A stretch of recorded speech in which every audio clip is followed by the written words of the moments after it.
Yeah, the Wild look, nobody ever talks about Minnesota. Minnesota repeatedly has pretty decent teams, whether they make the playoffs or not. There's been so many years where Minnesota has had a pretty decent team. It could make a real run, and nobody talks about Minnesota. I don't know why. Biggest hockey capital of the United States. More minor league hockey players per capita in the Minnesota region compared to anywhere else in the United States, and yet we never hear about the Wild. Why not? Why not? I want to hear it, man. I don't know about them because I don't have the time to follow. I need it thrown in my face, and people don't do it enough on these big sports stations. Let's talk about it. What's up with the Wild? They're good, man. Who's not a threat? Of all the teams that have qualified so far, right, that have locked it down already, who's not a threat? Because I look at them all, and I'm like, dang, these are some really, really good teams. All of them. Florida, yes. Tampa Bay, yes. Boston, yes. Pittsburgh, yes. Washington, yes. Like, these guys have histories of being good teams when it matters most. You look in the West, who's it in the West?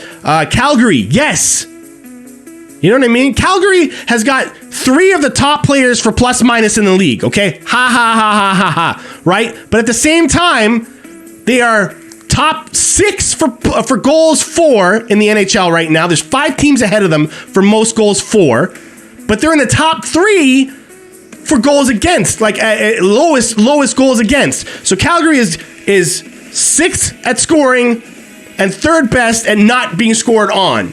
Sound good? Okay? So even as a whole team, they have decided we don't need to score as many goals to be in a good position. Calgary's 5 teams that are ahead of them in goals for, not a single one of them are ahead of them for goals against. Now you're really following? So dig that. As a whole team, they got 5 teams that can score more goals than them, but none of them have given up as little goals as Calgary. Thank you, Leslie. Like, what do I got to do? What do I got to do to prove this stuff, right?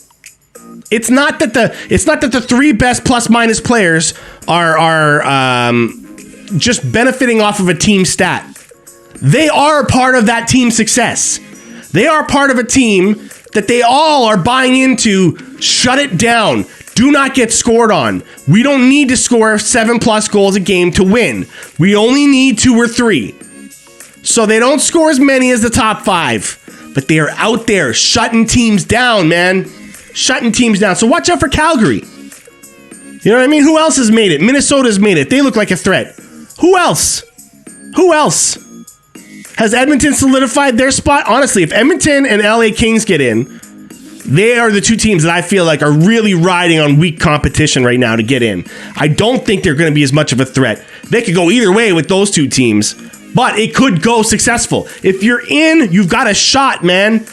I've seen it. How many times do we have to see teams that barely squeak into the playoffs somehow find their way into a cup final and everyone acts like it's the first time it's ever happened?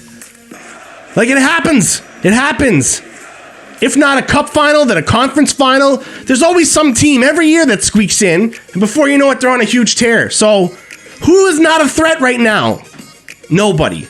Nobody is not a threat. They're all threats. My double negative turned into a positive. You feel me? They are all threats.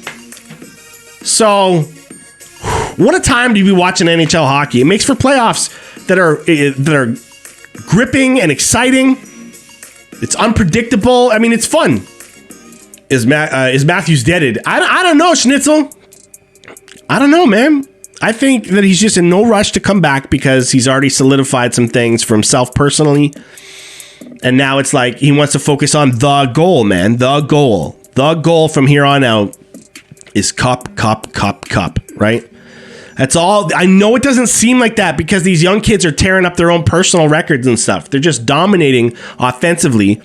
And it looks like, oh, they are only in it for themselves. And it's like, you don't get it. They're so focused on a cup that they are free to let go of any of the personal things, which means they perform better personally. It's a reverse catch-22. It's a positive one. So the theory is you become mentally strong enough in what you're trying to accomplish that you don't focus on any of your personal goals. Let the media and the fans talk about it, whatever. You ignore it. You're not there for that. Cup. Then what happens is when things go well for you, you don't get too cocky about it. You stay focused on the prize. Cup. And when things are going poorly for you and the media and the fans all start calling for your job, again, ignore it. Cup, which again keeps you positive so you actually come out of the negative faster.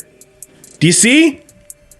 So I can see that going on with these players, and I haven't seen that in a Leafs team in a long time. These past couple years, it's been evident of that. I haven't seen that mental bond, that click, you know what I mean, that happens amongst players, that brings them together like this in a long time.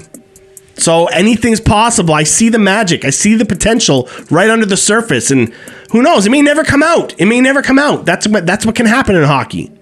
But I'm down for the ride. I don't know about you, right? Draisaitl might catch Matthews, though, you're saying. I think you were talking about the rocket there. Yeah, fine. He's got a rocket. Matthews already has a rocket. And he got it with less goals than this, right?